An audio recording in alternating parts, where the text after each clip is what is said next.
listen again, same guitar and same notes.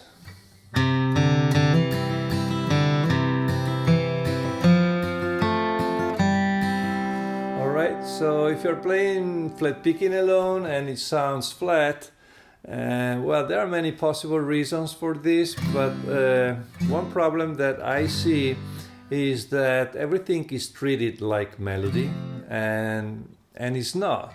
So this is not about speed, it's not about technique. You know, many players, they think they need to play the melody louder, but actually no, playing solo flat picking is not about playing the melody louder, it's more about deciding what is not melody. Okay, so in this case, here we are in the key of C, and we have a simple melody going on. Let me play it once.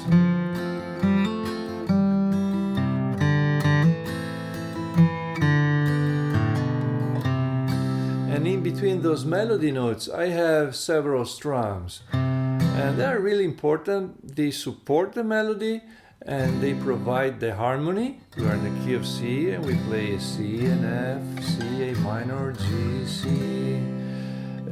But that's it. I mean, I play the melody and the melody needs to be clear, intentional, and the volume is here, right? And then I play those drums very, very quietly, and the volume drops from here to here.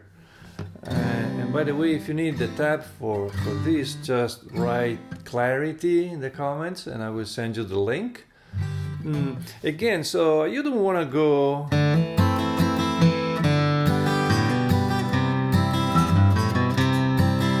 because it sounds flat and it really doesn't work. And instead you want to go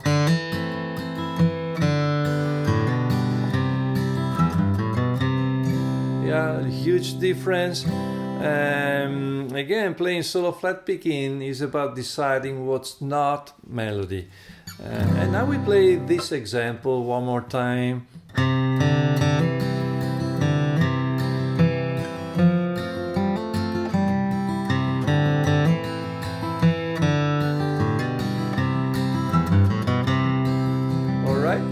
So again, keep this in mind when you're playing by yourself. And again, if you need the tablature for this simple example, write clarity in the comments and I will send you the link. And in the meantime, I hope that you enjoyed the lesson and thank you for watching. And I think there is another video right here waiting for you. Bye bye. See you in the next video.